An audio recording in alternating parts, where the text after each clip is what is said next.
That's just Paul getting up in the morning after he has his breakfast. I want you to welcome everyone to the Tottenham Hotspur Supporters Support Group. My name is Dermatron, and I am a Spurs fan. Who are you? Never seen you before, but thank you for coming to our group. My name's Paul. I've been a Spurs supporter for far too long. Have you? Well, no, actually, not long enough. Not long enough. We are being joined by royalty in a minute on his way. Yeah. By Mr. Dave Harris. He is on his way. Oh, right. So this can get spicy. We've got a bit of Ange's press conference in the background, a little bit, not the whole press conference, but it's a section of it that I wanted to play. I've just seen you and Jacob. Big up, Jacob. Everyone get over to United Spurs of America if you can. Give him a like and subscribe. It's always. I thought I'd come over to an echo chamber. That's what I need right now, Dermot. Yeah. I wasn't even going to go live until Paul said, "Let's go live," and I said I might say the wrong thing. And Paul's thing is, I'll say it for you. Look, where do we start tonight, Paul? The team played fantastic. Let's start on the positives. The team was fantastic tonight. Outstanding. They really gave it all tonight. I can't think of any bad performances. They really gave it a good go. And it was fine margins tonight. Fine margins. It is fine. Big up to the Reptile Keepers. Is this the full-time Spurs fan group? Yes, it is. Welcome. My name is Dermatron. This is Paul Otron, Dermatron's cousin from down under. Yeah. Dave Otron will be coming from Kildare, but he's from the second best county in Ireland. Don't tell him I said that. And then we've got Dermo. Sorry about earlier. Had a phone call that went on for ages. We didn't miss much. We did miss much. You missed Ange nearly going to punch a fan in the head. You missed Bentancur throwing a strop in the dugout, which I think is a good thing, by the way, Paul. It was a much better strop than Edison. Edison just kicked the towel. Yeah. Bentancur tried to demolish the stadium. When he kicked that, he completely missed it. It was so funny. Let's get onto it. The team was fantastic tonight. Really proud of the players. Give it all, but we're just beaten by a better team. But the first goal, Paul, I said in my watch along that the players could have cleared that. Somebody could have stuck a leg out. Somebody could have done something. Yeah, when he was coming down the right there, I thought, who's getting him? But no one did. Yeah. And you can't do that. No. Look, I feel we're dancing around the elephant in the room. About 30,000 elephants in the room. Yeah, 30,000. What do you make of that tonight, Paul? Of the whole week? I'm heartbroken, man. I know you are. I'm heartbroken. I'm gutted, man. I really am, because I thought we were better than that. And, the build up to the game, and this isn't just people on the internet. I was speaking to people that I know in London, friends of mine that wanted Man City to win. I saw big Spurs channels, Yeah, I know. parading themselves around on the media saying that they were Man City supporters for the game, and other fan channels changing their badges to Blue Moon. And I'm thinking, okay, if you're going to do that, why go to the ground?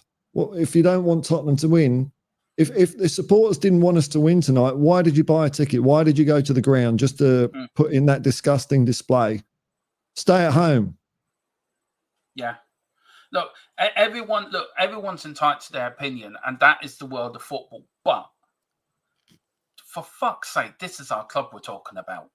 It's not just a 2-bit team. I've supported Tottenham for 40 odd years. You've supported Tottenham probably a bit longer than me. Bloody Coover. Coover is absolutely spot on when he says big up. Yeah. Are you sure you should be streaming right now? I think there's a ticker tape parade and an open top bus. Proudest night. But I'm so angry. I'm afraid to say the wrong thing because I said to you before when we said about doing this, I might say the wrong thing. Oh man, I uploaded I uploaded a video. I did a match review and I went off. So it's already been said, man. But look, I'm disgusted with our fan base tonight. Yep. Absolutely disgusted. I've got stick. And you know what I've said, I've stuck with you. I wanted to win tonight. I wanted us to win, wanted us to go for top 4. Even if we didn't get top 4. Yeah. I wanted us to go into Sunday with something to prove. With Ange mentality, we can do this. And look, I get the Arsenal thing. You and me are long enough in the tooth to know what it means to lose to Arsenal. But as I said in Dave's channel earlier, is Bill Nick bad because Arsenal won the league on our ground in 71? Does that make Bill Nick a bad manager? What about the fans that night? Were they not supporting the boys? With games coming up to that, we can't beat them because they might win the league. 1991, when we beat them in the FA Cup, stopped them doing the double. That's the sort of pride I want. And you can go on and on. You can say, right, we could have beaten... Creating your own pride, Exactly. We could have beaten Fulham. We couldn't beat Newcastle. All that's true.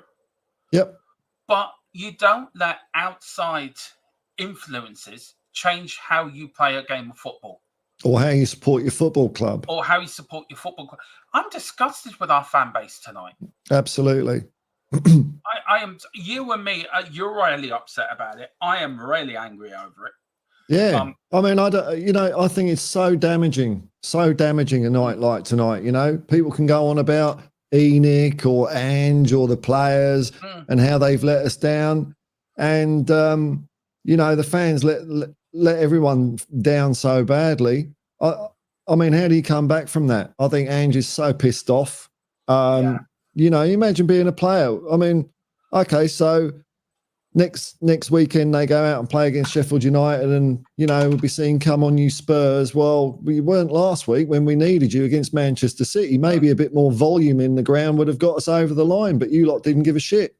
No. All you because you were too busy caring about Arsenal. Who cares about Arsenal? I don't give a flying F about Arsenal. No. I'm not happy in the slightest. I'm not happy in the slightest that Arsenal are not going to win the league. I really don't care. It doesn't bother me. It's not the center of my universe. Yeah. It's just noise. They remind me of a noisy little brother you want to kick up the arse that's being annoying to you. Mosquito. Yeah, that's it. That's it. Ange is a winner. Andrew is right to say in the press conference, it doesn't bother me. Yeah. Why should it, mate? And let's put it in this way. He's managed in the biggest derbies in the world. And the World Cup. The Glasgow derby is a bigger derby than Tottenham Arsenal by far. Yep. And I will argue on that point. There's a lot more to the Glasgow derby than there is between Tottenham and Arsenal. Yeah, I agree with that one. Absolutely.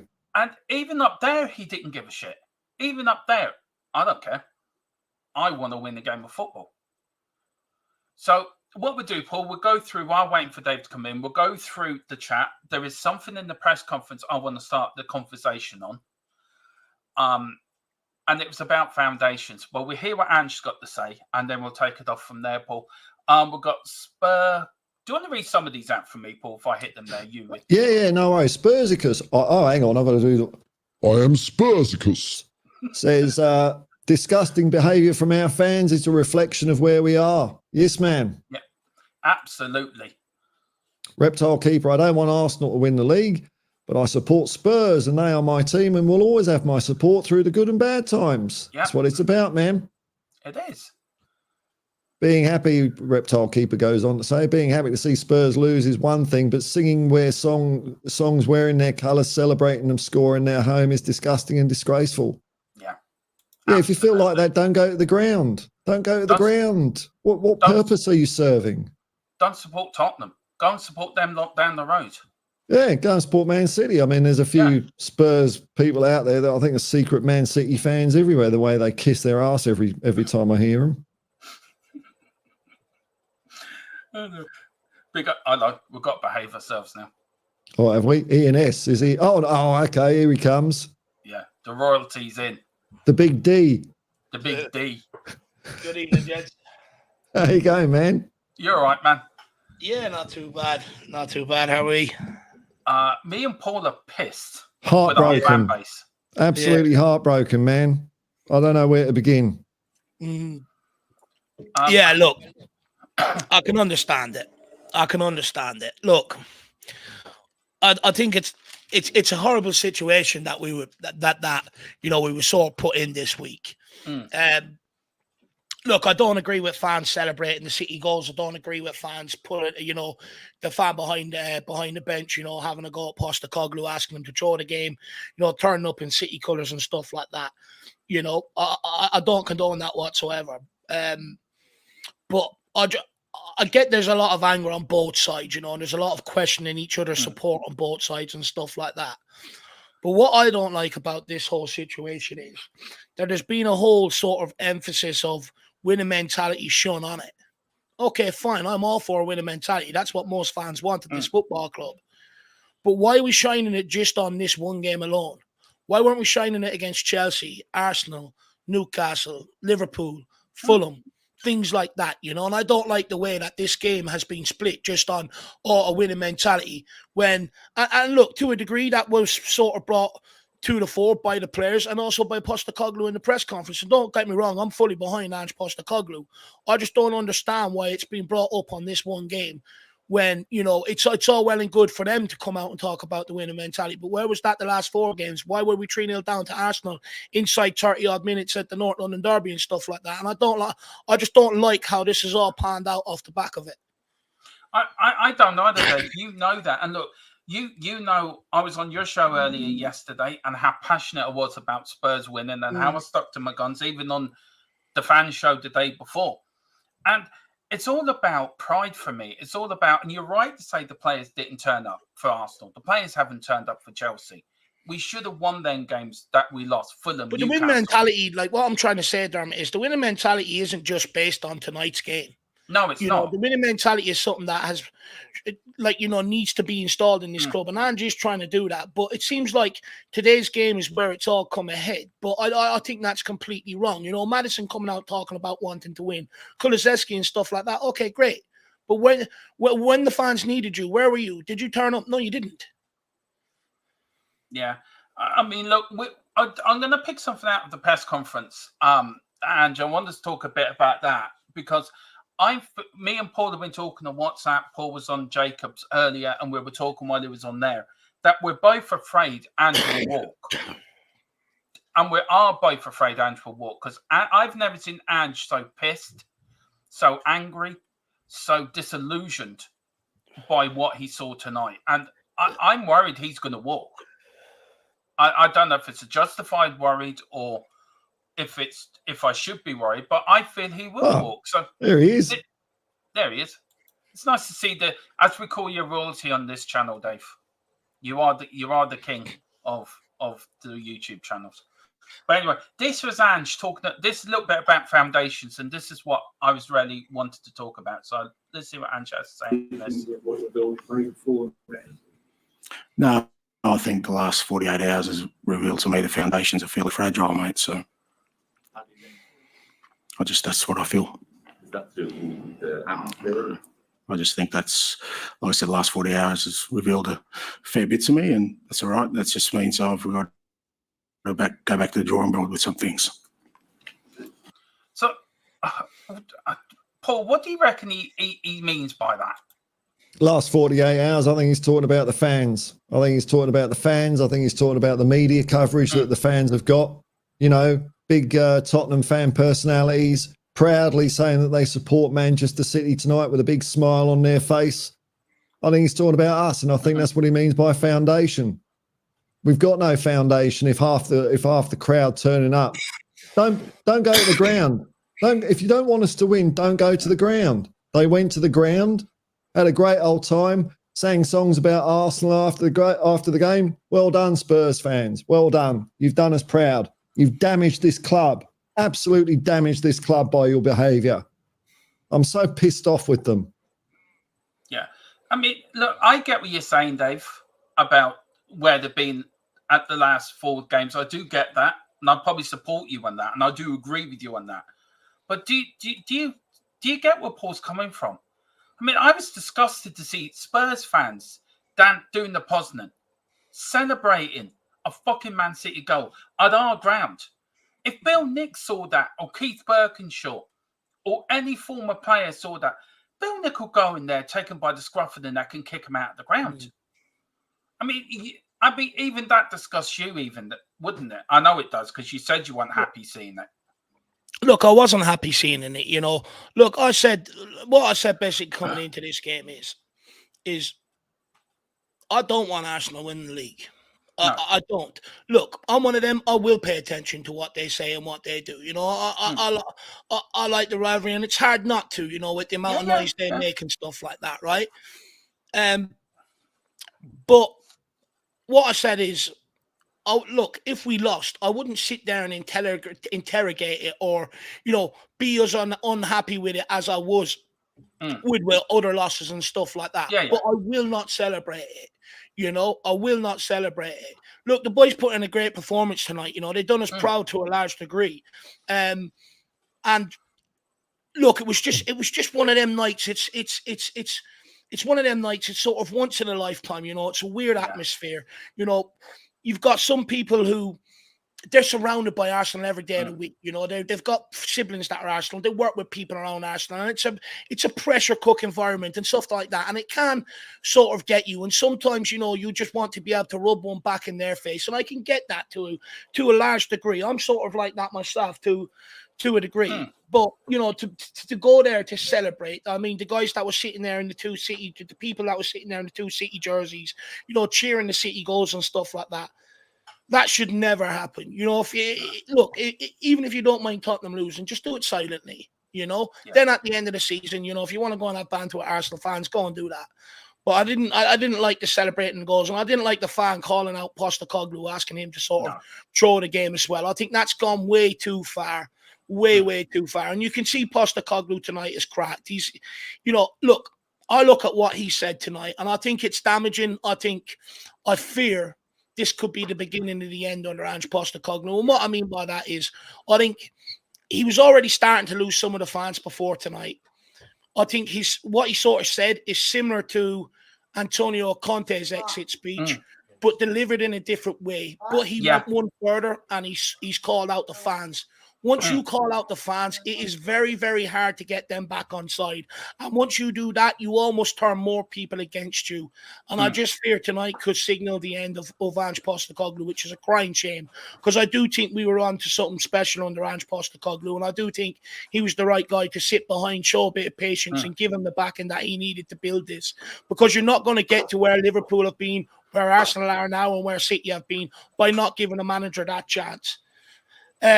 It's just another season that's come to a spectacular ending.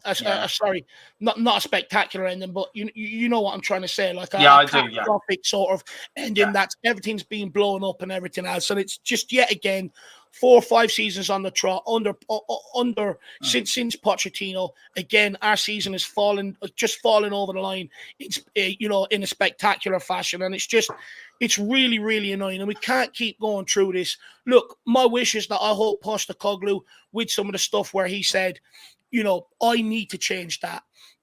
I'm hoping that's the point of difference to Conte's exit speech, where he still has that bit of burning desire in him to change that. Ange Postecoglou is a winner, and he's not really a quitter. No. But he's a human being, and if he feels people aren't pulling in his direction, he will walk away. He walked away from the Australian national team when people weren't pulling in his direction, and he will do it here. And I think it's only when he goes, fans might realise what we've missed, a bit like when we sold Harry Kane in the summer.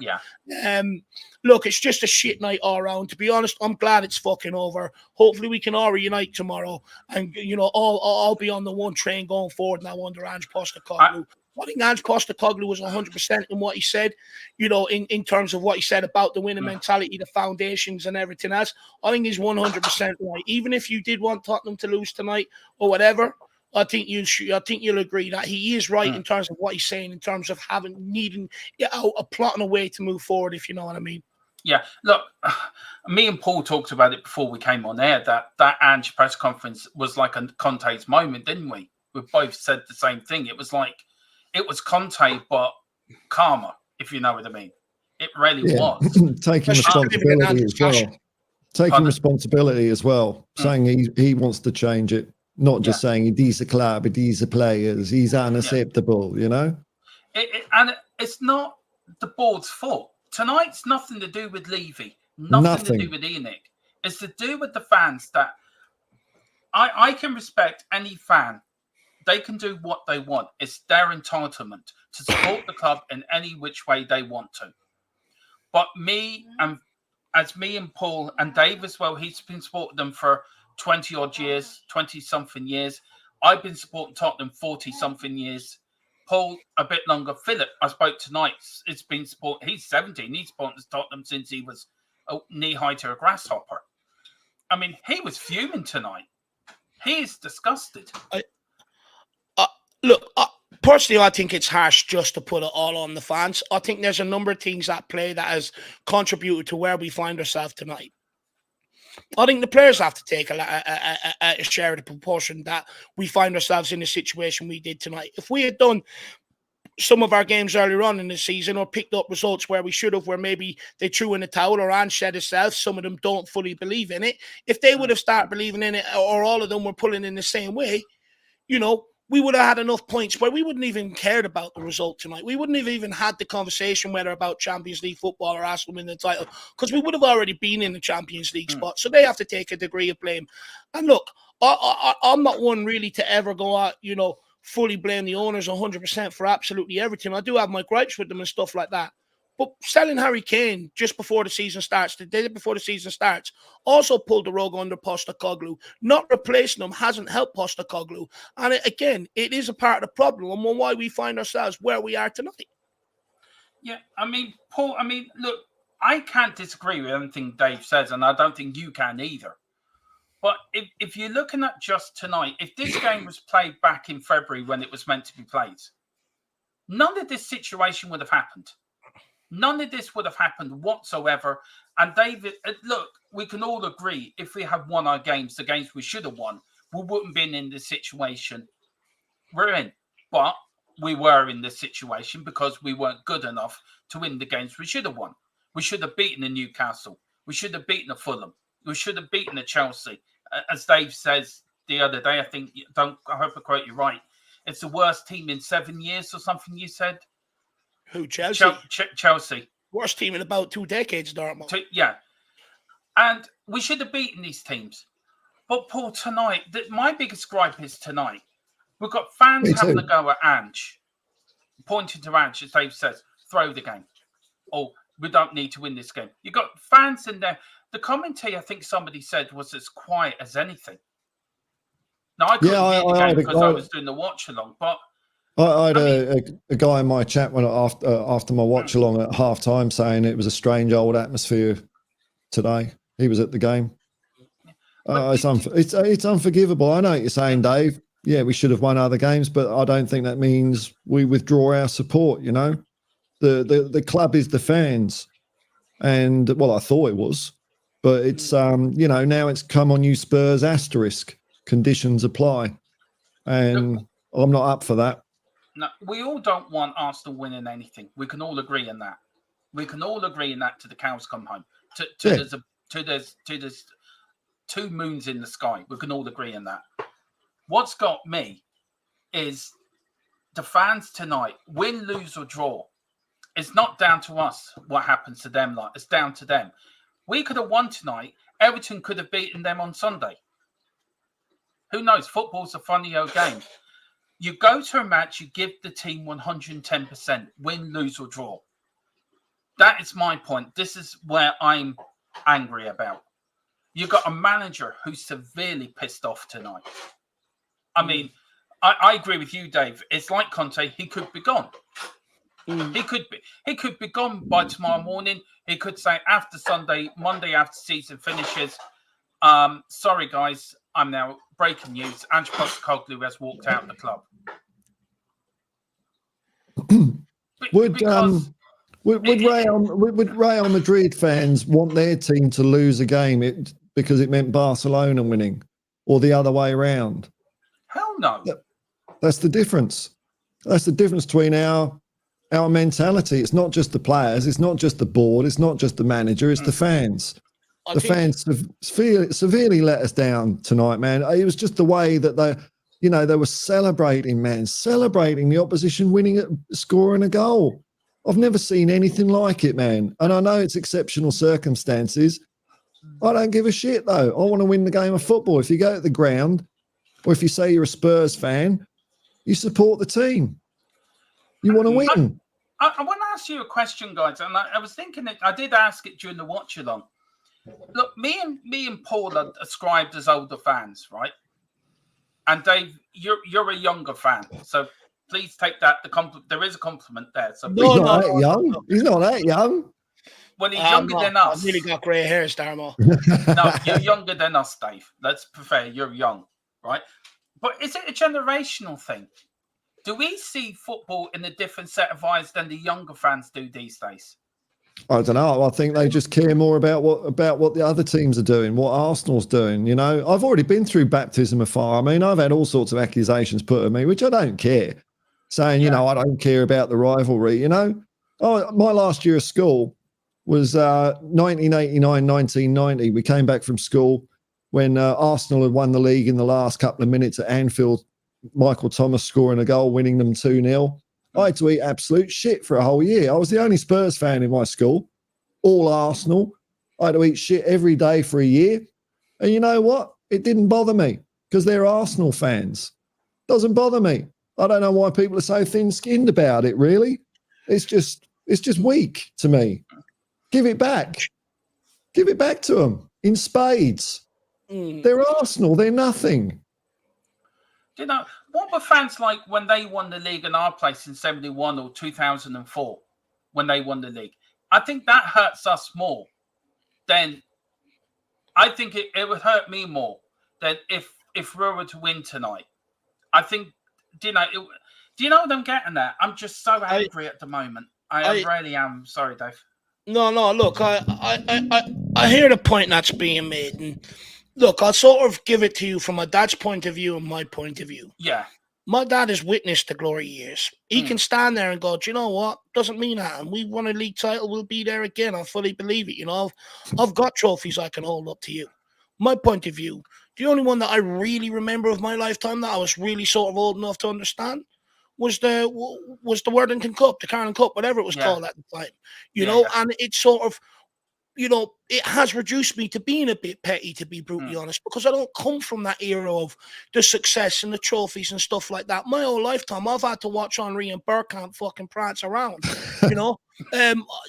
Arsenal were dominant, you know, and they made sure they knew that we all knew about and stuff like that. And I just think my era compared to even my dad's era, it's just a little bit different because I don't have the trophies where I can turn around and hold them back up at them and stuff like that. So I think my mentality is probably a lot more petty, I would argue, and I'm just being brutally honest. No, if I had them trophies, I would probably think a lot differently. But I wasn't gracious enough to be able to watch them years, you know. And that's why I put it. Is it a generational thing? Is it different between us older fans because we've seen it all? We've seen us win trophies. We've seen us being successful. To the younger fans that, like Dave, has only seen one trophy. There's fans that have never seen us win anything. But also, I could be young enough to remember us nearly going to the wall under Scotland. Us nearly going out of business. I went to bed, and this is a true story. I was 91, so I would have been 13, 14. Going to bed crying. Will I have a club to support in the morning? I mean, I don't want any fan to go through that. Second division, man, for me. Yeah, second division. Philip as well. So, look, I get what Dave is saying, and I get fully what Dave is saying because he's only seen us win one thing. where you and me, Paul, have been lucky enough to see us win many things, and Dave's dad and Philip have seen us win a lot more than what you and me have seen. But Paul. you know, it is the difference between, you know, what I see from Dave and what I saw from the ground today. Because like after the game, I watched you know, one of those fan reaction clip highlights there, and I saw that when Manchester City scored, Dave and Jack were gutted. They weren't jumping up and down celebrating, you know. No. And I think what we've said, and I'm not sure it's just a generational thing, but I think social media has had a huge influence on this. You've got a lot of people on Twitter. Like I say, some of the biggest Spurs channels, you know, gleefully encouraging people to support Manchester City. They got their way tonight. Well done. Yeah. They've influenced everything. Well done. Must be very proud of themselves. I saw the pain in Dave and Jack's face when Man City scored. Yeah. I know this man below me. He eats, breeds Tottenham. He would bleed Spurs if you cut him. And I know how passionate he is over Ireland as well. Like me, I've been to many a game with Dave. To my sins, because I never get into back of Ireland. Yeah. To be fair, Stephen Kenny has got a job quicker than us getting a new manager, but that's a different subject. It is a joke. But we're all passionate about our club. All three of us here are passionate about it's our second love. What I saw tonight was a disgrace. Yeah. An absolute fucking disgrace. You got Dave and Jack heartbroken when City scored. You got other channels laughing, literally laughing, going, it doesn't matter, it's only City, it's only a goal. And you're thinking, what the fuck? What else is there? Do you know, Tottenham should mean something to you. This is our club. This is the badge we wear. That we do streams every day on this club because it means something to us. It's our bread and butter. It's how we make our living. Out talking about the club we love. Dave does it, Paul does it, I do it. And you got fans there when City score laughing, thinking it's funny. Well, go and support fucking some other club then. I think half of them are secret Man City supporters. The way they kiss their ass every time I see them. And if some of the fans had the same passion as Dave, myself, and Paul had, we'd be in a far better place. I know there's people in the chat. I will get to the chat. I'm sorry I haven't put the comments up, but there's a lot of people agreeing with us. A lot of people agreeing with Dave, what he's saying, and agreeing with you and me, Paul. You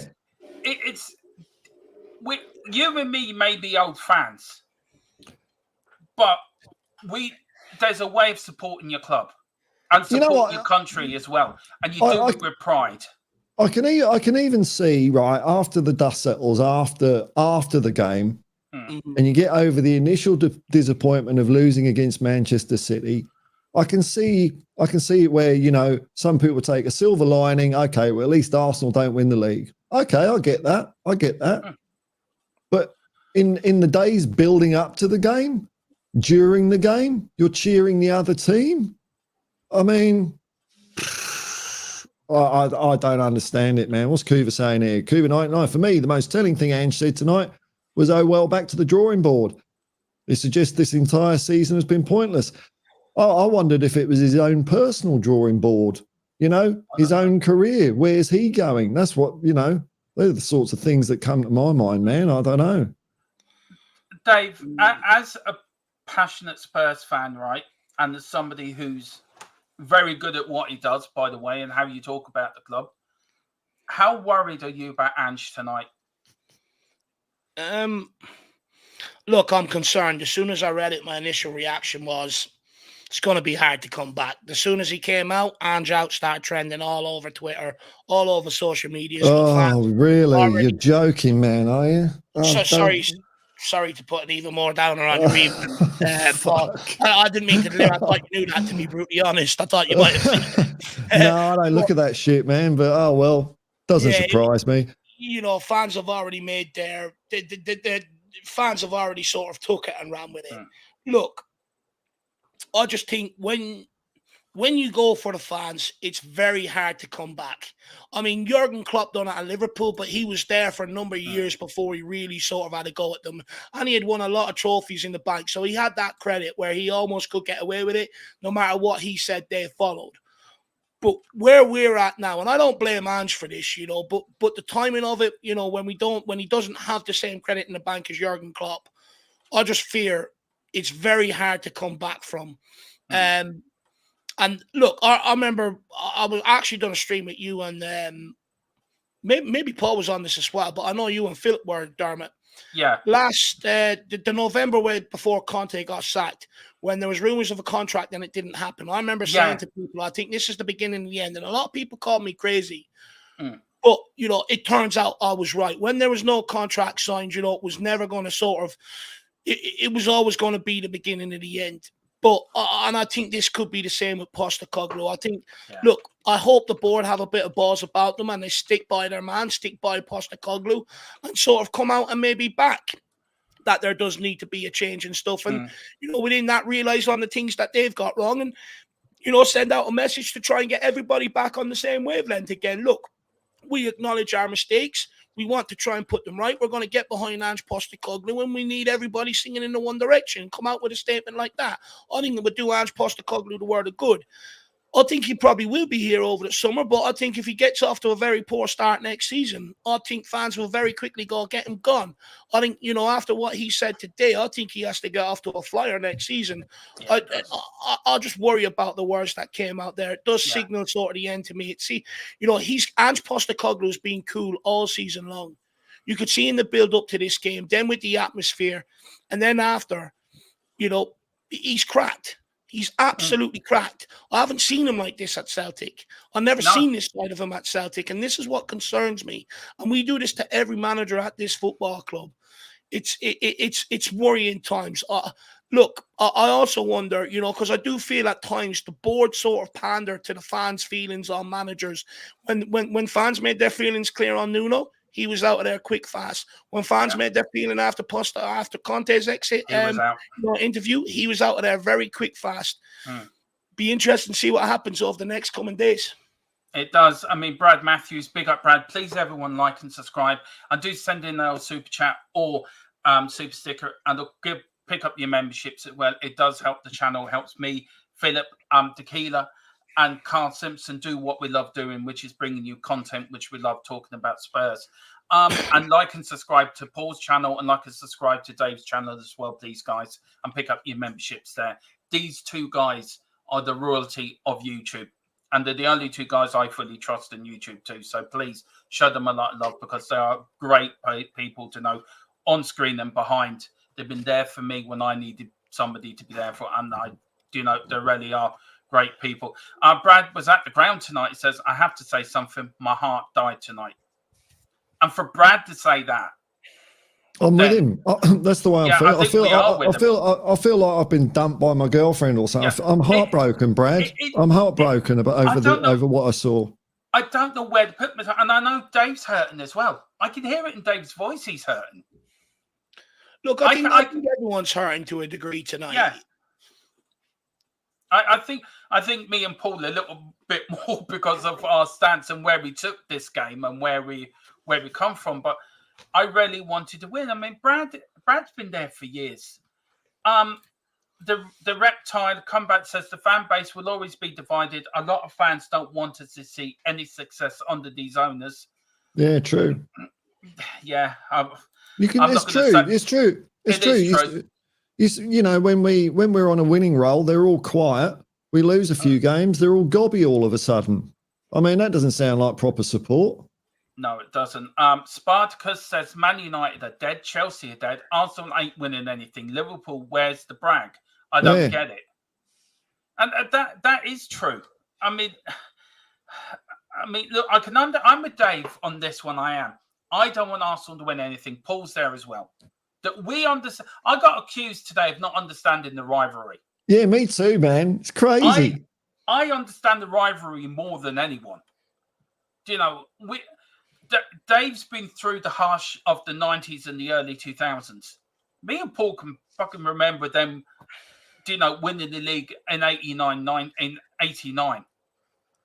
I was in the club with my parents, full of Arsenal fans. Do you know the man? And I was only a wee kid at the time. Your club will win nothing. Your club will win nothing. Okay, we stopped them doing the double the following year, which was a little bit of revenge. Gazza's free kick, but I don't want Arsenal to win anything. But I wanted to go out with a bit of pride. Them players went out with pride tonight. Not at their expense, you know. No, they did it off the. I think they tried tonight. I thought they performed unbelievably well tonight. Yeah, and it was Brennan Johnson before the game when he was asked, "Has any of the outside got in?" And he said, "Yes, some of it's got in." So that worried me. Me too. I saw exactly the same thing, man. And my heart sank when I heard that. Dave, do you feel social media is a problem, especially with the week we've had? Do you feel social media is also the sort of a part of the problem as well? Look, to be honest, I don't think social media is a part of the problem. I think fans are well entitled to, you know, have their point of view and air their points of view. And what it has done is it's sort of, you know, it's given fans a way to have discussions they want them to have rather than being told what to have. So I have no problem with that. Don't get me wrong. There's plenty wrong with social media, but I do think, you know, it is of benefit. I think where it went wrong is, look, I think Charlie Eccleshare is a fantastic journalist and does great stuff on Tottenham, you know. But I just feel like, what sort of question was that? You know, all the questions he could have asked them. Yeah. What sort of question? And that's where it really blew up from. I mean, let's be brutally honest. What sort of reaction did he think he was going to get from Ange Postecoglou? I know Postecoglou didn't feel this way, but even if he did feel the way, you know, some of the fans wanted to, did today in terms of wanting to roll over to Man City, he was never going to come out and say it. At the end of the day, if he comes out and says that, we're going to be investigated straight away, you know, and stuff like that. So he was never going to be able to come out and say it. And, you know, they've asked him so many times, you know, about the fans' feelings and, you know, he's constantly battered them off and stuff. But going into the biggest game, my question, why was that a question of choice to put to Ange Postecoglou, and what good was there ever going to come out of it? Well, because it's news, Dave. It's news, Dave. Spurs fans made it news. They were all over it. I saw clips of people that I'm surprised some of the people I saw on TV saying that they were proud to be supporting Manchester City till July. So it was news. I think if, you know, a journalist didn't ask about it, they're being negligent. You know, it's what everyone was talking about. Yeah, but it's okay. Go and ask the fan base. But what do you think you're going to get from the manager when you ask that question? Oh, for sure. You're going to get what Ange said pretty much. This is the thing. Fans are entitled to their opinion on the football club. They spend their money, whether it's through TV revenue that gets the club, merchandise, tickets, or whatever. Fans are entitled to their opinion. But I just don't get what, you know, they're entitled to their opinion across social media. It's their own personal accounts. But why would you then go with that to Ange Postecoglou? And I just thought, and that once it's put to Ange Postecoglou and he sort of blew back at the question in spectacular fashion what he did, that's what brought the real attention and scrutiny onto it. That's when everyone started latching onto it. I mean, I'm looking at him now, right? He's on my other monitor, and I've still got the YouTube thing up on my other monitor. I'm taking off. And Dave, I've been following him at Celtic like you have. So have you, Paul. I have never, ever seen him that pissed looking. Even when he walked off, head down, he stormed down that tunnel. He was pissed. Now, he was probably pissed that we lost the game. He was pissed because of the atmosphere. And he did say it the other day. The fans have brought the team through on a number of occasions this season. It's been them that's got them over the line. So, you know, the fans are important, you know, to the team to get them through. The fans weren't there. We wouldn't have, you know, Sheffield United. It was down to the fans when Richarlison scored the equaliser. The fans, it erupted. It gave the players that motivation. Right, we've got to give them their second wind. People seem to forget the fans are the 12th man. Sorry, Paul, go on.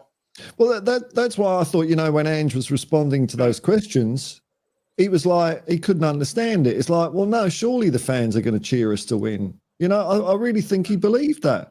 That's why he thought it was all nonsense. He thought that, well, there's no way fans are going to come, Tottenham fans are going to come to White Hart Lane and cheer for the opposition or not cheer for us. So he thought it was ridiculous. He kind of very dismissive of the whole thing. And I think that's fair enough. I mean, Dave, where do you go from here, though? Where does Ange go from here? Look, to be honest with you, I think Ange has made himself very clear over the course of the season with a lot of his press conferences on what he wants to do, where he wants to go next season. He's now had his blow up, he's had his say. Traditionally, when this happens, the board sack a manager.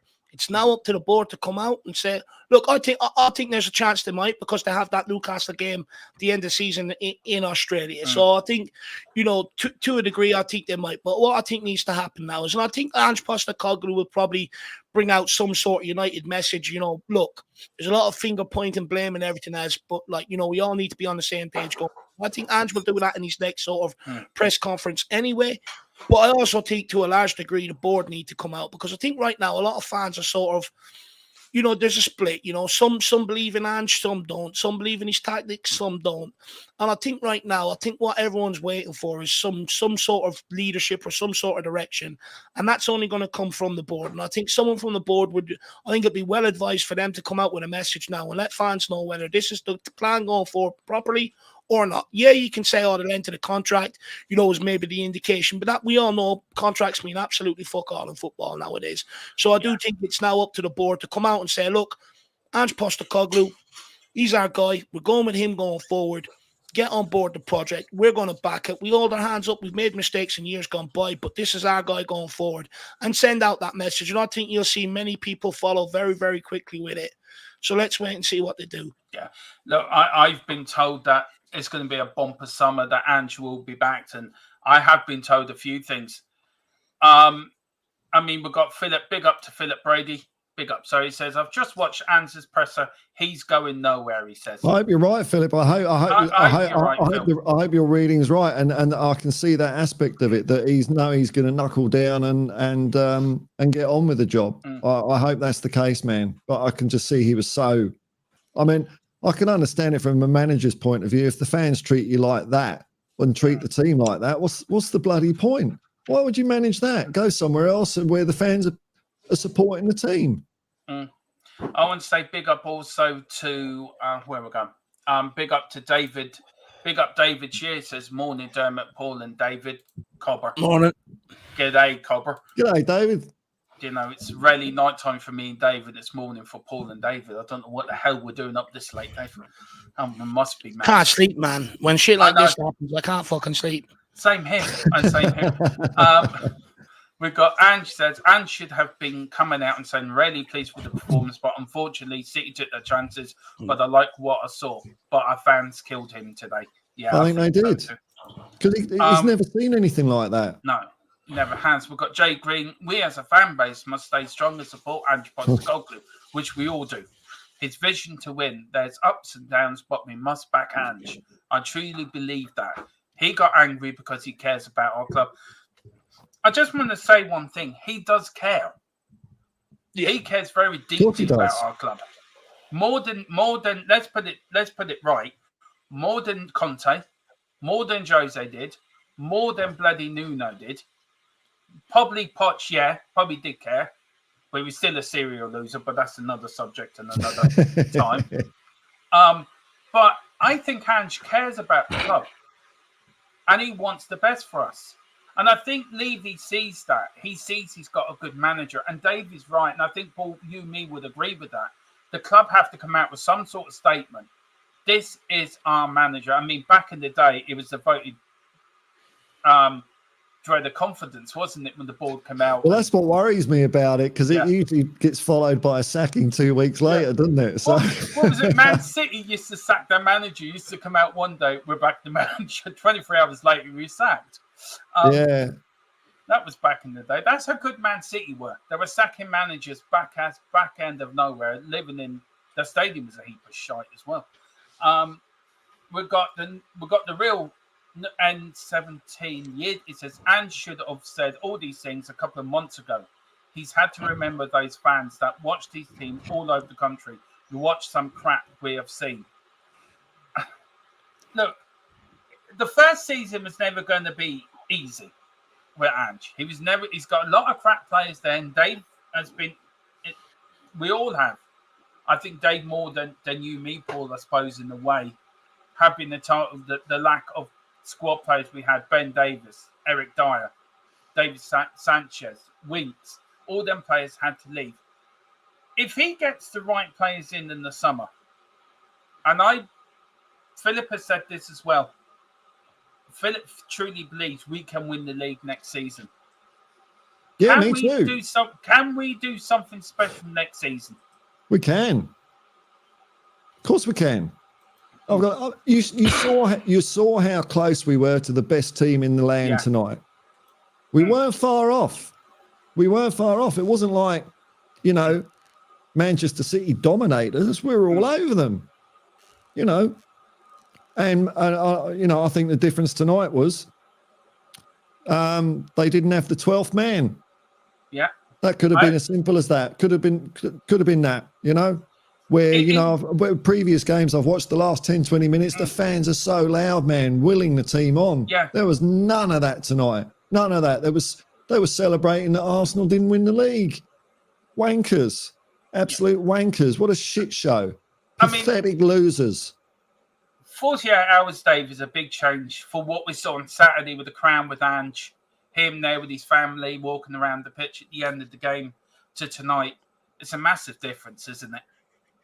Yeah, but I'd also argue that the tone was set when they decided to do their end of season stuff at the weekend rather than tonight, when traditionally it's done on the end, the last game of the season. So I also think, to a degree, that sort of thing was allowed to creep in tonight because of that. I think if that was on tonight, I think we probably would have got over the line. I think many fans would have wanted to end the season on a high to a degree. Look, do I think Ange Postecoglou can replicate this, can bring success to Tottenham? He's already amassed more points than what Jurgen Klopp did at Liverpool in his first season and Arteta did in his first season. That's so true. When we had Conte, many of fans did, sort of come out and say they cared about the style of football. They want to get back to the Tottenham way, the Tottenham DNA, play on the front foot football, go and attack teams, show no fear. We've got that, and now I think many people are starting to call it suicide, but that's exactly what they were asking for at the back end of Conte, and I think Ange has brought that to a large degree. When I look at over the course of the season, does Ange Postecoglou's tactics work to a large degree? I think yes. I think we've got a great signing in the goalkeeper, and let's not forget it's a change in the goalkeeper, which is a very important position. For the first time in 10 years, 12 years, So, he's had that to contend with. A whole new backline as well, and to a degree, I really like that backline. I think they can do things next season. I think when you look at the tactics, we play out from the back, check. Do we play out into the midfield? Check. Do we sit in our opponent's half for large periods of the game and dominate possession? Check. All that's there. But where Ange Postecoglou has been failed, and I said it in the summer, and I tried to highlight the problems that I was going to leave, was selling Harry Kane. Our best creator and our best goal scorer. And when you look at what's happening right now, and a lot of the goals that we concede, the defense gets blamed for being too high. The midfield gets blamed for being too open. But in reality, it's always when a lot of the time, as soon as the ball goes into the forward line, because of the lack of quality, they lose and it gets turned on us and flipped on us. We have better quality across that forward line. We turn a lot of that possession into goals. You end up sitting teams back. You try a lot more, which means they don't turn the ball over in dangerous positions. You score goals, which also lowers their belief. So I think a lot of the things are actually implemented, and I think they're in place. I just feel like we need a real world-class striker or a very decent level striker in here, and potentially one or two wingers. I think you improve that forward line. I think we'll have a real go next season. Whether we'll get over the line or not, can we sustain it over the course of a season? That remains to be seen. I think maybe come near the end, I think there'll be jitters around the fan base and jitters around the squad, and I think that might come back to bite us a little bit. But I do think give Postecoglou the right investment in that forward line, and he'll get us into the mix next season. I do truly believe that. I just feel like he wasn't helped, and I think he's dealt with it as best as he can, adapting to try and getting the best out of the players up front to create enough goals to be able to go and win games and stuff like that. When they sold Harry Kane, it's come back to haunt us, and I think if we had Harry Kane, I'd argue we'd be well in Champions League. And tonight, who knows, tonight's game, we might have been sitting here talking about, putting ourselves in for a chance on Championship Sunday if we had someone like Harry Kane.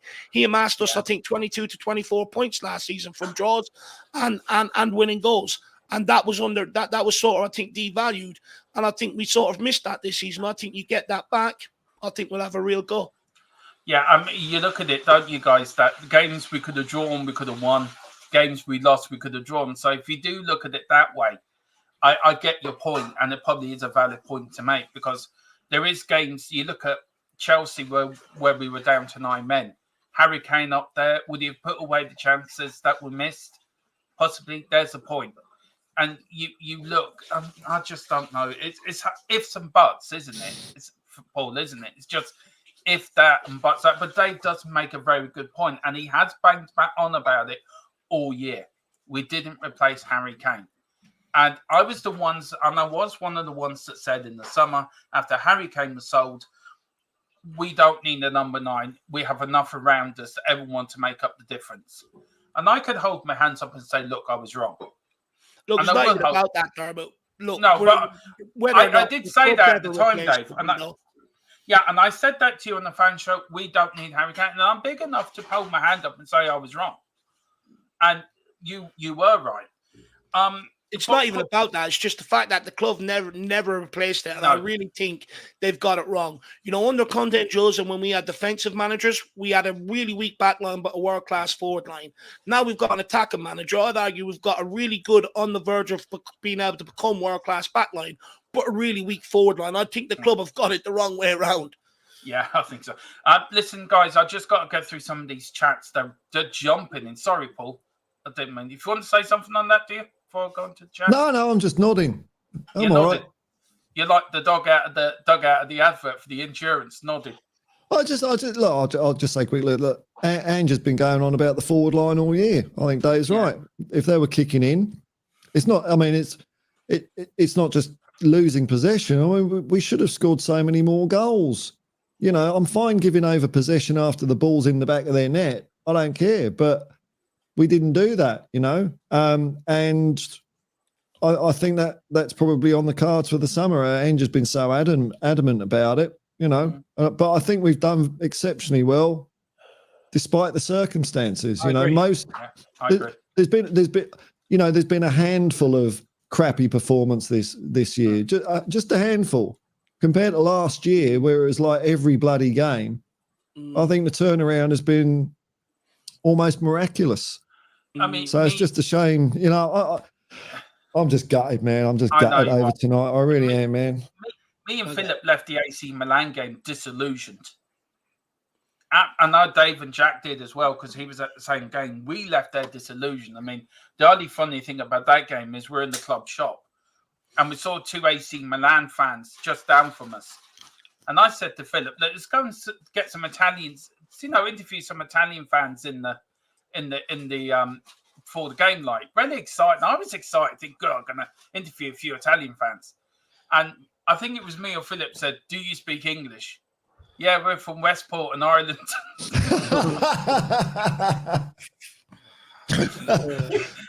You just couldn't fucking make it up, could you? Me, Philip, that's just not.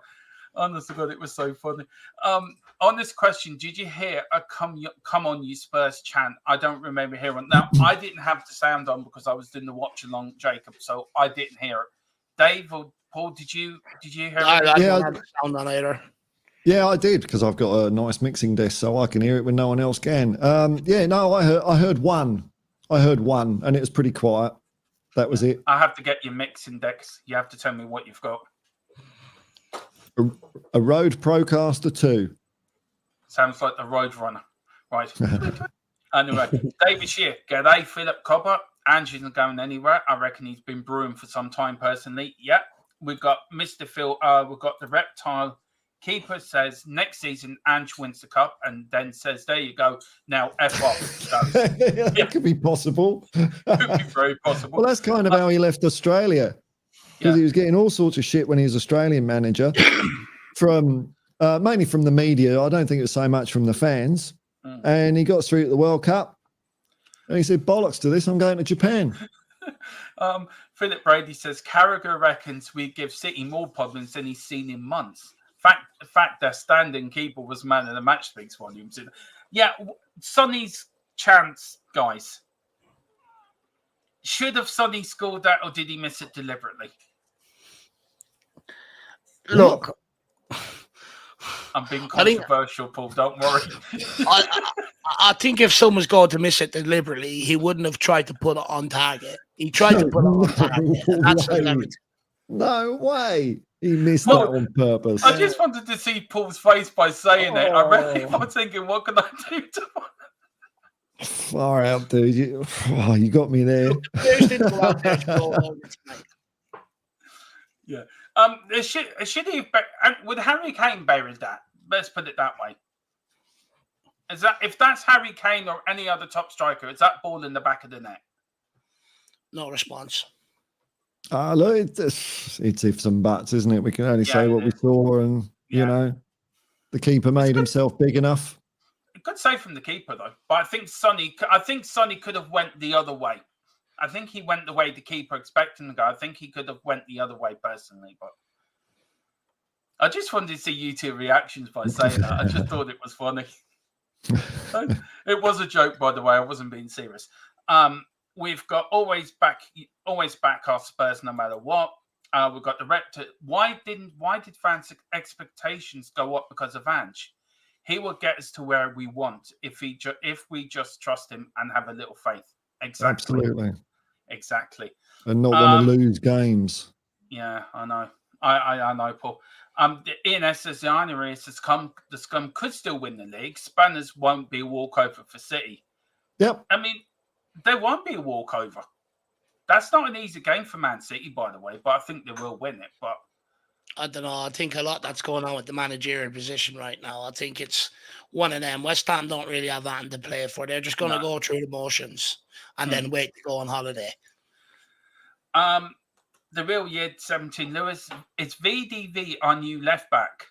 And if he would you agree with the change? I would. I think he's done well there. Dave? Yeah, look, I think he's done well there, but I genuinely believe I think Van der Ven and Romero is our partnership going forward in future. I genuinely believe Ange Postecoglou wants to stick with that. Look, I get, you know, there's been a lot of outrage that, you know, people would argue, oh, that back line that we played today, that's what we wanted to see against, you know, other teams previous. But when you break it down, Ange Postecoglou works on a meritocracy, you know, and, you know, he played Ben Davies when Adoji went out, and I think to a large degree, you know, I didn't agree with it as a fan because I have my preconceived opinions on Ben Davies, and I always turn out to be right because he always lets me down. But you know, Ange Postecoglou works on a meritocracy, and I think he was right to pick Ben Davies. Then when Ben Davies went injured, he picked the only other available fullback at the club, which was Emerson. I think he was right to do that, and I think Emerson, up until them last two games, I think Emerson has had a solid season for Tottenham in terms of when we've asked him to step in and stuff. That hasn't worked out. Postecoglou made another change, gave Skip the opportunity. Okay, that one's a bit questionable. But I think when he done that against Liverpool, I firmly believe it was him sending out a statement to Dragoson's agent. You know, who are you to come out and question my tactics and what formation I should be playing? You know, and if we want to get to, again, where Jurgen Klopp is, where Guardiola is at Man City, you don't question the manager. And the minute you do, you're out the door. You know, that's the way it operates. Too many years gone by, we've had players question the manager, you know, run to Daniel Levy, run to the press, run to their agents and stuff like that, and destabilise Tottenham. Postecoglou ain't about that. He's about a stabilised situation where we're all pulling in the one way. And he had to make that statement for the long-term effect of what his project. He had to make that statement. If Dragoson's agent stayed put and Dragoson had control of his camp, he very well probably would have played against Liverpool. So that's why you've only seen it the last two games. And I think, you know, as fans, I think we miss these little points, you know, as it goes on, because we're just so hell-bent on what we want to see. But you sort of miss what the manager's all about and the philosophy and the process that he has to go through to get everyone to buy into it. I mean, Paul, do you want to add anything to that? Yeah, no, I mean, there's a lot we don't know about and a lot we don't see, but I think Dave's right. I think Dragoson should be sacking his agent or telling him to shut his mouth. And I think Ange was right to play our recognised left fullbacks in their assigned position. But to who was the guy's point that was asking about Van der Ven? The real Yid. Yeah, I think it could be a case that he's a cover for a doggy, because I mean, if we get Phillips back, I don't know if Phillips is ready, for example, then we've got centre back coverage as well for Romero if he gets injured. So it's possible, isn't it? And I do think Van der Ven's done very well, and I think Dragasine had a good game today as well. I do think. Sorry, Dave.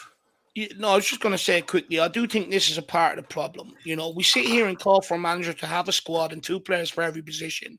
But then, you know, the minute we get an injury, start asking him to drag players out of position and stuff like that. And I think the point that we should really be making is we shouldn't even be talking about moving the Doji out to, or Van der Ven out to left back. Postecoglou should have the luxury to be able to have his centre back partnership, and if a Doji goes out injured, have a proper backup to him that he should be able to select. So, you know, and I think that's the point where we need to get to, where we have 2 players for every position, and stop getting into this rut of asking managers to adapt and change and stuff like that, because I think it gets into the realms of we're asking managers to. So we're almost putting them in a very unfair position. You know, we sit here and moan about the need for a squad, but then we ask the manager to pull players out of position, repurpose players and stuff like that. That's not the way forward. We've got to stop making them errors. The biggest thing should be, not is Van der Ven a future left back, but who are we going to get to come in here and compete with a Doji?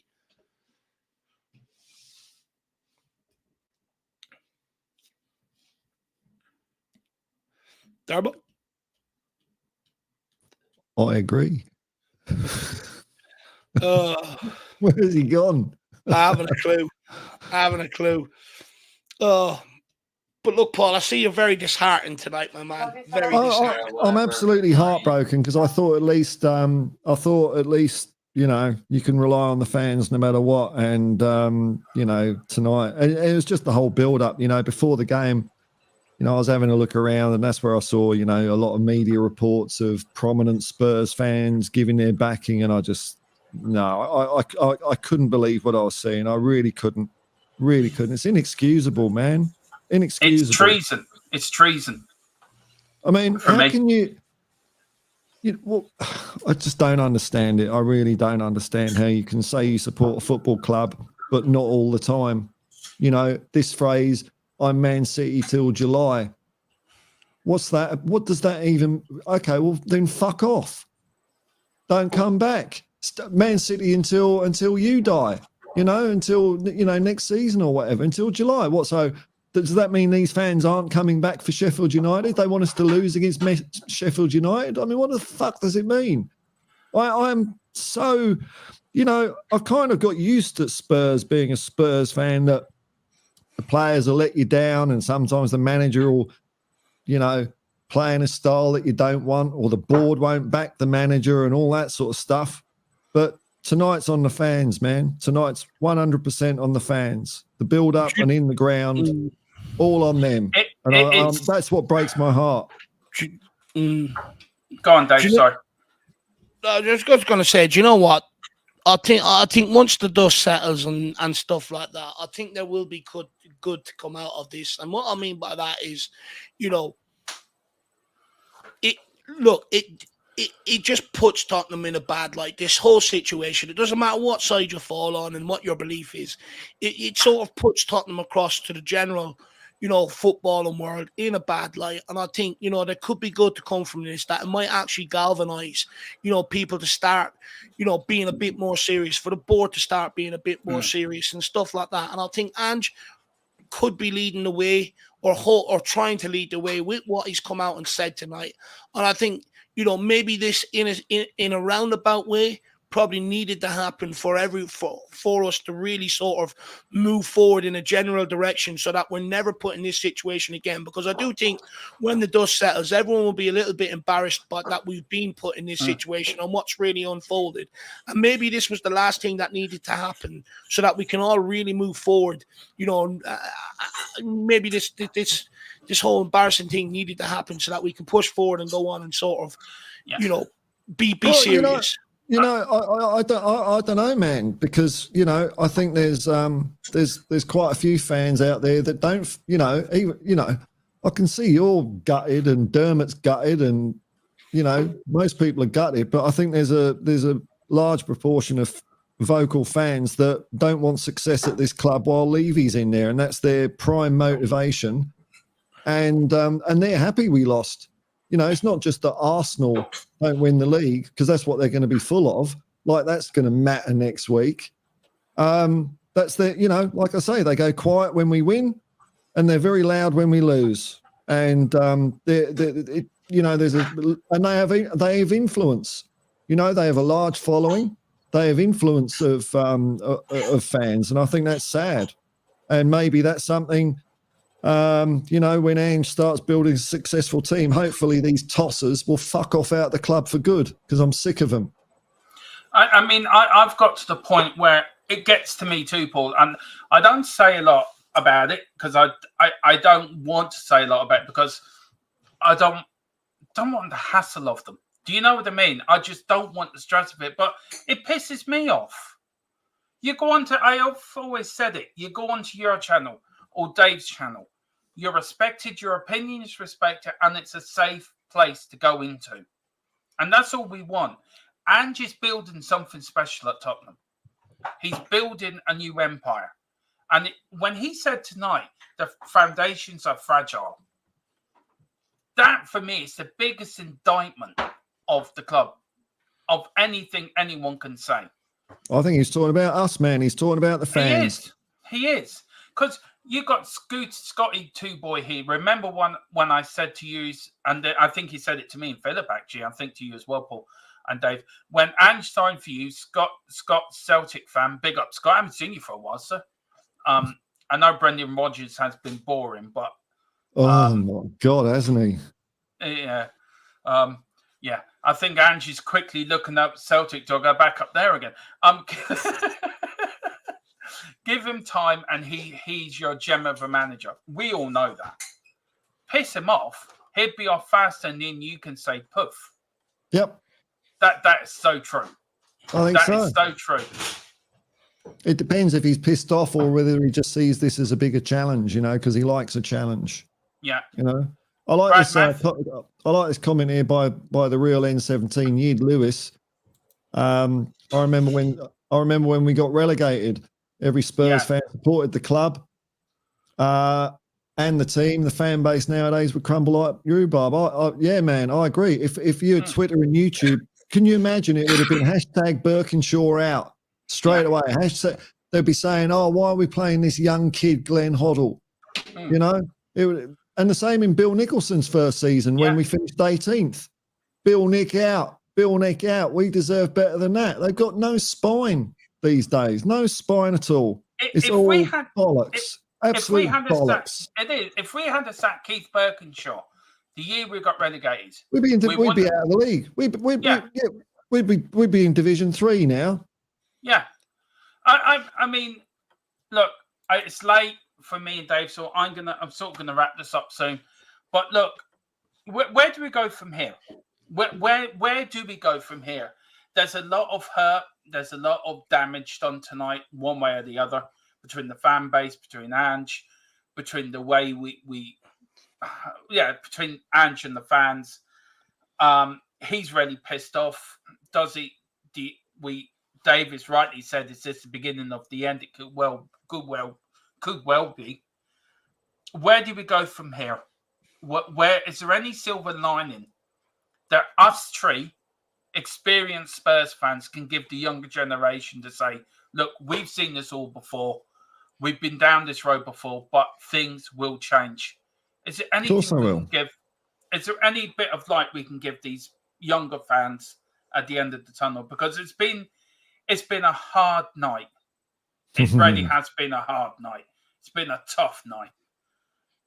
Dave, is there any bit of optimism you can leave us on?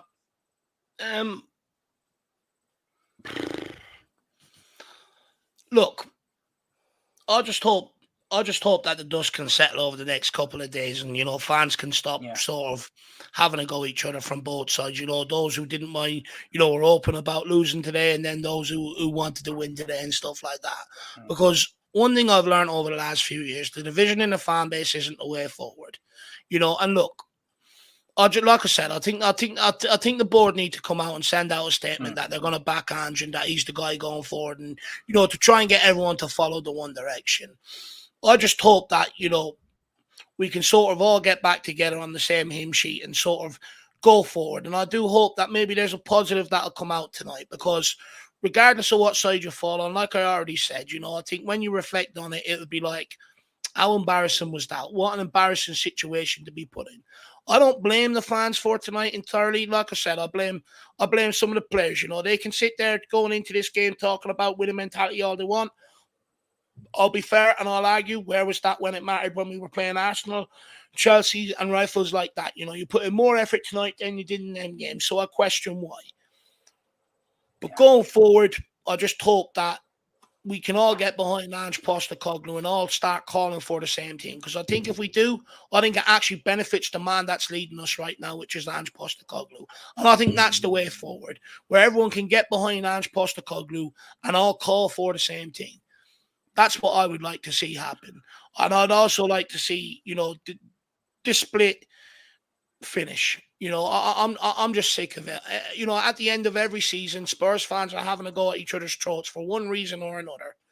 And tonight it's about, whether we wanted Arsenal to win the league or not. And I'm just fed up of it, and I just think we'd all be better coming together to calling for Ange Postecoglou to get what he needs to build this. Yeah. Look, I'm going to let Paul have the final say, because he's the most pissed off. The most pissed off, yeah. He's the most pissed off. I'm going to let him go out. I agree. I agree with Dave. I think Ange we've got the right manager. We've got a golden opportunity with this guy. I'm telling you, because I've seen this shit so many times. And he's the guy to get us going. And the way he's going to do that is we're going to win games. And then I think the more toxic elements of the fan base will keep their mouth shut. Because I think the division is caused a lot by them, and the more we win, the quieter they are. So I'll be happy about that, and I think we're going to hopefully smash Sheffield United 10-0 next weekend. Next week's another game, and hopefully Ange will be a bit happier maybe, and we'll have a good summer, make some transfers, and fuck every team in the land next season, even Manchester City. Yeah, look, for me, I'm glad tonight's over. I am. I've never want to go through this again as a fan, because it was heartbreaking. It was heartbreaking. I'm proud of the players tonight. Absolutely. They did do us proud. And Dave is right. They should have turned up for other games, and he's right in saying that. But I do blame the fans tonight. I do blame a section of the fan base tonight. A section. I feel tonight was the night to get behind Ange, to get behind the club, to get behind the players, be the 12th man. And if you cannot support your club tonight and you don't support Tottenham when you want to. You support Tottenham week in, week out because you want to. You don't choose who to support. I didn't choose to become a Spurs fan just because we could win trophies. Yeah, we could win FA Cup. I choose to support Tottenham because it was my club. I wanted to pick. Same as Dave, same with Paul. We support Tottenham through thick and thin. We've been through hell and back. All of us have over the years with Tottenham. And we're still here. And you've got fans turning up. Well, do you know what? I'm going to wear a blue shirt because I want to support Man City. You got fans, let's do the positive in the stands. Yeah. This is our club. Bill Nick is looking down tonight and crying. Bill Nick's heartbroken. Bill Nick's looking down at our club thinking, that's not my club. That's not the club I recognise. We've been in a lot worse state than this as a club, and the fans have been there through thick and thin. Tonight was a disgrace, but Ange, please don't walk. Stay at Tottenham. You know we believe in you. You will succeed. Very quickly, just go through a few chat, and then Dave will get you to plug your channel, and Paul will get you to plug your channel as well, please, sir. What we've got a few here. We've got where was I? Even lost where I was now. Oh yeah. Scotty Two Boys says, it's a fact, Sky. Sorry I haven't been in a while. Just been head over heels with my own team, Glasgow Celtic. Come on, the boys. Yeah, come on, the boys. Rangers won tonight, by the way. But we're still going to win the league. Shamu says, at the start of the season, most of us would have taken Europa League for the first season under Ange. Yeah, that is true. Top Spurs, the FA are putting this rearranged fixture in this position, knowing it could be the crunch game for the league. Set this up and it worked. That's another point as well. That is another point as well. We've got Coin Clasher 3. If Spurs don't back Ange this summer, the cycle will just repeat itself. Nothing will ever change. That is so true. Those fans doing the positives should be banned. Yet they should be. Exactly. Enjoyed the game in Australia, Paul. Are you going to it, Paul? Or? Unfortunately, not. I can't. I can't make it now. But I'll be there in spirit. Will you be doing the watch along to it? Possibly, yes. Possibly, Bother yes. you, I have to get up at 9 o'clock, 6 in the morning to do that watch along. For you, it'd be a normal time. For me and Dave, it'd be a really early start. Bitcoins in hands we trust. We've got Ian Spurs is in our hearts. We can't help but support them through good and bad. Rest in peace, Bentoncourt's chair. But very quickly, Dave, what did you think of Bentoncourt's reaction to being taken off, by the way? I thought it was funny. Look, I like it, to be brutally honest. I liked it as well, man. You know, it's good to see a player actually cares about his minutes on the pitch and how he performs and, you know, being taken off and stuff like that. And I think, look, you could look at it and go, "Ooh, is there trouble on the horizon there?" But I think a winner recognizes a winner, and I think they'll come to some sort of mutual understanding there. And I think, look, out of Bentoncourt's, you know, situation, I think, look, he's had a long, frustrating season. You know, when you go through all that rehab you have done, you know, all you think about is getting back on the football pitch. Then he plays 35 minutes, gets injured again, and he goes through all that darkness again. And then since then, it's sort of been, you know, he's been in and out as the squad. And I think right now, Bentoncourt just wants some light at the end of the tunnel, get a couple of 90 minutes under his belt and give him real momentum heading into next season. Unfortunately, the booking is the reason why he got taken off. But like I said, real recognises real, winners recognises winners, and I think that'll be sorted out very, very quickly. I've got a bit of breaking news on that chair, Dave. That was Eric Dyer's chair. So, are you pleased it's got the beating it deserves? I was worried for Gil beside him for a moment, to be brutally honest. So was I, actually. He did look a little bit, what the fuck's going on here? I loved it, though, Dave. I absolutely loved that. The Keeler is saying, I heard Levy valued that chair at 5 million. That's Ben. We've got a lot of people. Spursket says, Paul, are you going live? I don't know. I might go live tonight. I don't know. Got to have a bit of a sleep and do a bit of work, and we'll see how we go. But thanks, Spursicus. Yeah.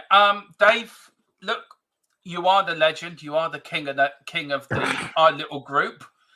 Where can people find you, sir? And your reputation precedes you, but where can people find you? That doesn't, lad. It does, believe me. It does.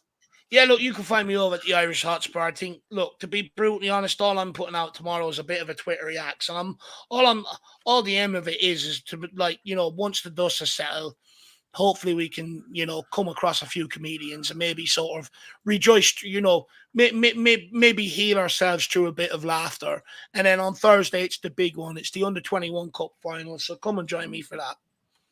Yeah, we will do. Don't you worry, Dave. We will. We've got one here. We've got a few more here. We've got good night, says Scott, but good night. God bless you. Mine. Keep the coppers off, Ange. LOL. Big up the boys and the Spurs. Big up, Scotty boy. Tequila said, so Paul blasting fans on Jacob's channel. Love the passion. I love the start of that, by the way, till you got shut down, if I may say so. That was like, within 5 minutes, you were like, beep, beep, beep, beep, beep, beep, beep, beep. Yeah, it's getting all bogged down in Levy and Enoch and all that stuff. And I just thought, I don't want to do this right now. I don't want to do this. I'm leaving. The profit go from the go-kart can surely buy the new chair. We've got Jay Green. If Ange is at Spurs in summer, where do you lads think he'd choose to strengthen the team? Well, look, Jay Green, we'll put that question to later. We'll do another one on that because I know it's late for me and Dave, so we will get back to that. Unless you want to answer it, guys. Do you? Or I think Dave's gone. Oh, no, yeah, I'm sorry, Yeah. my brain's cloudy. Yeah, same here. Good night, lads. Striker Good night. number 6 for sure. Yeah, there we go. Paul, where can people find you, sir? The hippiest, the most psychedelic show on YouTube. Well, if you want to see a channel that supports Tottenham every single game, Hotspur Hippie. I try and keep it light. I try not to get pissed off too much. Today's a bit of an exception, but usually, a bit of fun and shits and giggles. Because football's fun to me. Not today, but usually it is. Dermajon 3000. Dermajon 3000. I love that. I do love that. You have to show me how to do that, Paul.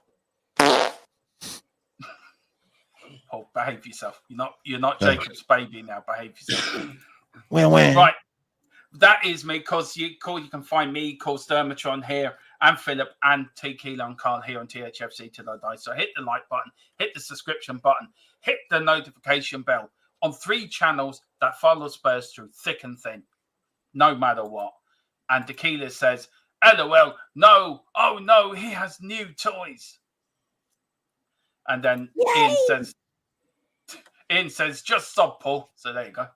Thanks, man. So on that bombshell, we will leave it there. Thank you so much, Dave, for coming on so late. I really appreciate it, man. It's bless you for coming on so late. Paul, I hope we've made you feel better. Yeah, it's been nice to talk to people that I respect. And to end this stream, I would like to bring up 4 people who should have been in. These 4 people, right? Paul, who are these 4 people who I'm going to bring up? Right? You got to name them, right? So here we go. Who are these 4 people? That's the banana splits. It is. Snorkel. Yeah. Is it Diesel? No. Yeah. No. Is it? No. No. Who it is rarely, it's myself, Philip, you, Paul, and Dave. Now, I'm the one with the elephant and the big ears, right? All Dave's right. at the end, the fella looking cool. Oh, no, So the other- glasses, lad, with the beer belly. No, that's not you, Dave. No. Mine's Philip a is blue belly. Philip is the one holding his tongue out at the moment. So you're the other one then. So that is the Irish Hotspur, the THFC till I die, and the I'm Paul the hippie. That's our Christmas party outfit. So there you go. On that bombshell. On I that used to love the bombshell. bananas. I used to love the banana splits back in the day. Tequila did say Bongle George Sheffrey. Right, I'm going now before this goes really sideways. This was a serious stream to start off with. Anyway, come on, you Spurs, in big Ange. Come on, you Spurs. Come on, you Spurs. In Ange we trust.